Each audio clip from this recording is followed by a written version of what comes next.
Well, you guys were talking there about change. What does change actually look like when you put it on a bar chart? Let's have a look at this. You're talking about Labour's result in 2019 being the worst since the 1930s. What a turnaround. Here we are, just gone 5 o'clock in the morning in the UK. Labour well over the 326 mark they need to get an outright majority in the House of Commons. The Conservative Party, at the moment, trailing on 76 seats.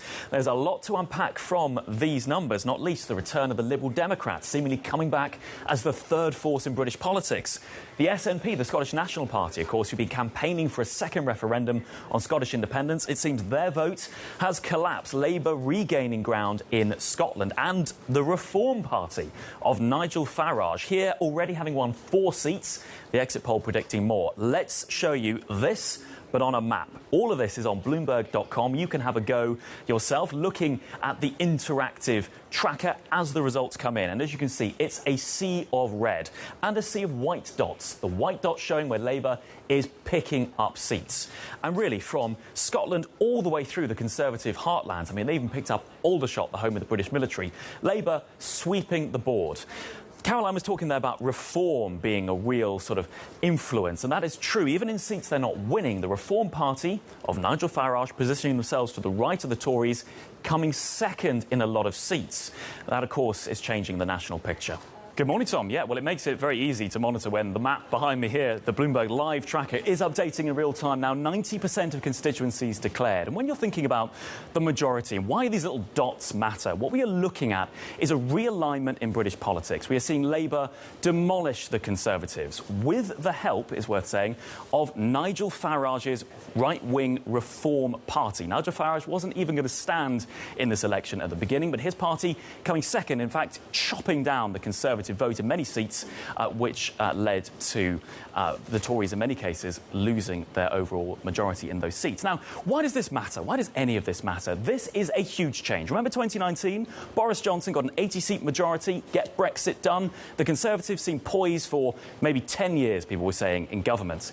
In 5, they have collapsed. Currently, well, you can see here, 99. They're currently below 100 seats, while Labour charge ahead on 390. And look at that, the rise of the other parties here. You're seeing Reform, Nigel Farage's new party, picking up 4 seats. They may not be winning a huge number of seats, but as I say, taking a huge chunk of the share in many seats the Conservatives would have been defending or eyeing. You've also got the collapse in Scotland of the Scottish National Party. Now, of course, they've been the dominant force north of the border. They swept Labour aside. They've been pushing for a second Scottish independence referendum. Now they're below 10. And the re-emergence of the Liberal Democrats as the third political force in Britain. They've got more than 5 times the number of MPs they got in 2019. There's a sense then, Tom, that yes, Labour's victory is a mile wide, but in many cases an inch deep, as people are expressing frustration with the Conservatives, a lot of support going to independent candidates and also new parties like Reform. So Keir Starmer's celebrating this big win, and it is a big win. But there is a sense that Labour are going to have to win over a very cynical electorate, even with that kind of majority. Let's bring in Alex Morgan right now for a closer look at the electoral results. Alex.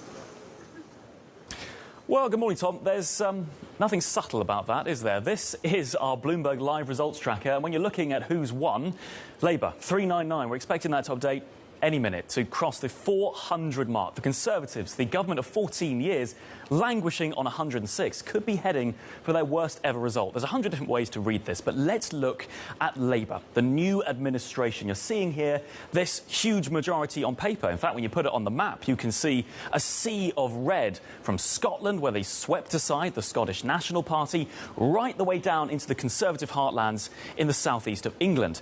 A broad sweep. But Labour also under pressure. It wasn't a story of rosy result in every single seat for them. Let's bring you up one in particular, where a member of the shadow cabinet, Jonathan Ashworth, was ousted by an independent. We can bring you up the result from Leicester South.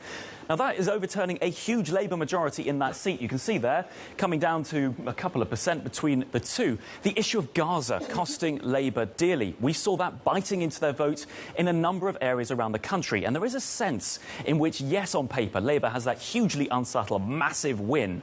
But actually, in many cases, the vote is fragile. They lost seats that they weren't expecting to lose. I think it's fair to say Jonathan Ashworth was expecting to be in government, not now looking for the next job. There is a sense then also that the Conservatives collapsed and people maybe went to Labour or other parties out of a sense of frustration. Keir Starmer, you could detect it in maybe his sort of first speech of the night that he's really trying to win people over, to bring people along, not sort of a triumphalist tone. And I think that is borne out by these results. Yes, a huge win for Labour. Yes, a landslide. The Conservatives looking like they're heading for a terrible result. But in many cases, that could be a fragile result for Labour. Let's cross over to Alex Morgan for a closer look at the results. Alex. Well, Tom, I notice it's raining there for you in Westminster. Of course, this election began in a downpour, and I can see at least you've got an umbrella. But look at this. When we talk about off the charts, yeah, this chart really is looking off the charts for Labour. We're seeing here, you can see 407 seats going to the Labour Party. I mean, eclipsing anything they got in 2019. The Conservatives, it looks like they're set for their worst result in modern history. Even if they pick up the remaining seats, they are not going to beat a total of 156, which, as I say, was their worst result. The Liberal Democrats have, well, more than 6 times the number of MPs they had at the last election. Why does this matter? It's a complete realignment of British politics, and it's going to set the tone for the policy discussions, the economic discussions for the next 4 years. Let's put it on a map for you and show you a sea of red from Scotland to the southeast of England. The Labour Party, really a triumphant night for them. The Conservative vote collapsing. Tom, you mentioned Liz Truss, the former Prime Minister. Let's not forget, 2 years ago, the Prime Minister, she lost her seat to the Labour Party. Despite this, though, there's a suggestion the rise in support for independent candidates and Nigel Farage's Reform Party means that actually a lot of the Labour wins are quite fragile. There's a sense people are frustrated. They're turning away from the Conservatives to other candidates.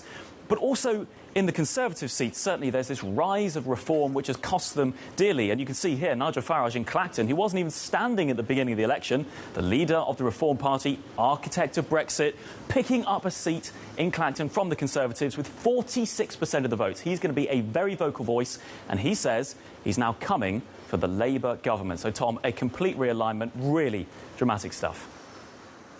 But what we are sure of, Alex Morgan, is a Labour landslide. Take us through some of the detail. Put the results in context for us. Well, good morning, Anna. Yeah, well, welcome to our election map. Our interactive map has been updating. It still is, as you mentioned. Not all of the results are in. But what you're seeing here is a very clear picture. A sea of red from Scotland to the southeast of England. And to put this into context, Labour on course for a landslide majority. The Conservatives, of course, the government of the last 14 years, during which time we've had 5 prime ministers, well, they are looking set for their worst result in modern history. Now, that is a seismic shift, but look at Scotland as well. You'll see there a sea of red. The SNP effectively wiped Labour out at the last election, the SNP being the Nationalist Party who are campaigning for Scotland to leave the UK. Now, Labour making dramatic gains across Scotland, their traditional heartland. So you can see here a picture Labour will be very proud of, but Anna, as well, there's a sense that many of the wins were quite fragile. People very frustrated with the Conservatives. Some people even going as far as to say this was an election the Conservatives lost rather than Labour winning. Let's talk about the surprises. Where were they? Well, Guy, I mean, the biggest one came actually just before we came on air, and that was the toppling of the former Prime Minister Liz Truss. Let's not forget, she was Prime Minister in 2022. The count was delayed in her constituency, and it was tight. But look at this. This is the former Prime Minister. I mean, we talked in the past about a Portillo moment, referencing in 1997 when Labour toppled the Conservative Defence Minister.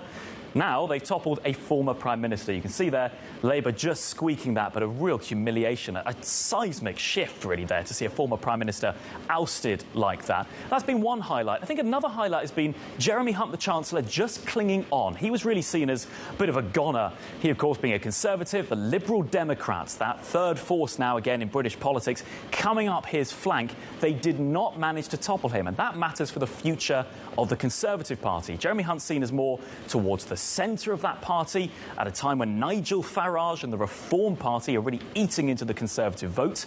There will be a battle for the heart and soul of the Conservatives. The fact figures like Jeremy Hunt have clung on will shape that debate.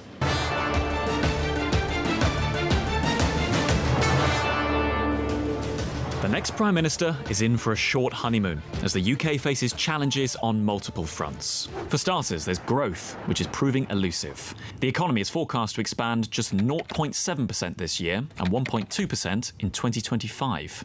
That's after stagnating and even experiencing a short recession last year. Productivity has also stalled, falling behind the US and other rich countries. The new Prime Minister is under pressure to control legal migration and to confront small boat crossings in the English Channel, both of which hit record highs under the last government. On housing, the UK would need a city the size of London to catch up on the backlog, with 10 people for every new property in the worst affected areas. Said to be the closest thing the UK has to a national religion, the NHS is in crisis. The waiting list in England has stretched to over 7.5 million, and it's estimated the health service needs an extra £38 billion a year. All of this comes at a time when the UK has a massive debt hangover. Servicing that debt in a world of high interest rates is costing £60 billion a year. Now that threatens to tie the hands of the next government, or to force them into unpopular tax hikes and public spending cuts. That was Bloomberg's Alex Morgan reporting on the many challenges facing the next